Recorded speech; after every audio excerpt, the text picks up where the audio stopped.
Какво може да накара един чилийски художник да направи своя изложба в България? Отговорът е много прост и много красив. Чуйте го от самия него. Първо на испански. Mi nombre es Heriberto Bravo.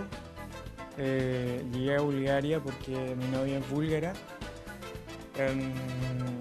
Estas pinturas las estoy haciendo hace más de 2 años y decidimos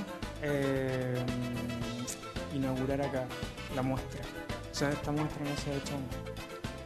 Значи, казвам се Риберто Браво. Дойдох тук, защото приятелката ми е българка и решихме тук да бъде първото място, където да представим тази изложба. Тоест, за първи път се представя тук, в България.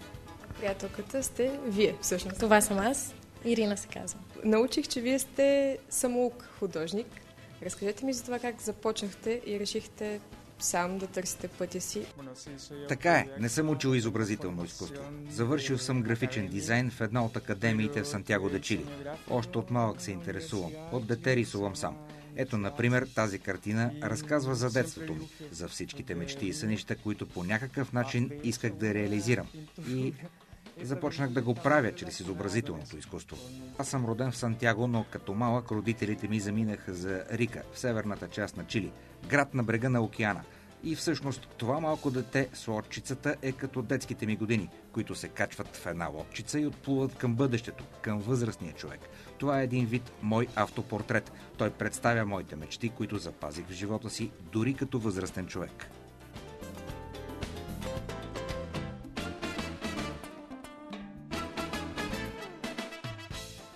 Животът ми в Чили и като цяло живота ми е до някаква степен живот в една друга, моя собствена реалност, докато същевременно съм и в тази, физическата реалност.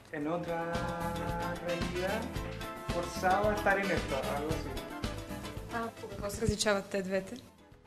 Че ми е много трудно да бъда в тази. Не знам защо, винаги съм бил с единия крак в едната реалност, а с другия в другата.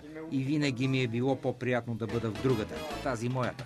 Това всъщност е и причината да нарека изложбата световъртеж. Това е състоянието между двете реалности, защото тази реалност, в която се намираме в момента, в която мислим и гледаме сериозно нещата, е различна от реалността, която творя и в която съм свободен да правя всичко, което искам.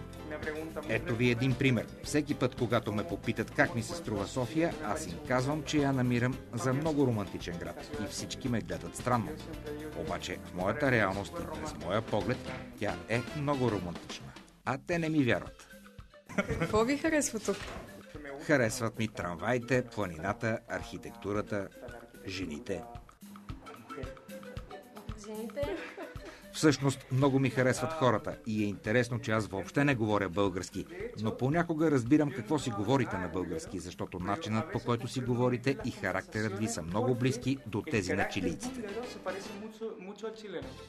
Аз не вярвам много в тези приказки за вдъхновението. За мен това е нещо, което винаги е във всеки един от нас. Това е един постоянен процес. Моят живот и живота на всеки човек е едно своеобразно вдъхновение. В картините си аз показвам това, което ми се е случило, което ме е заинтересовало и промените, които виждам в света, политическите, социалните промени.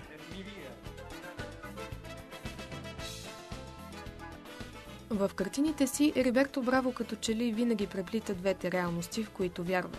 Тази картина, например, се казва Чили – отворената рана, защото според художника, 20 години след политическата промяна, Чили още страда от болестите на някогашната диктатура. Риберто обаче вярва, че светът се върти и че ние се въртим заедно с него. Неговата първа изложба в България, Световъртеж, можете да видите до 18 януари в културен център Антракт на улица Пиротска, номер 3.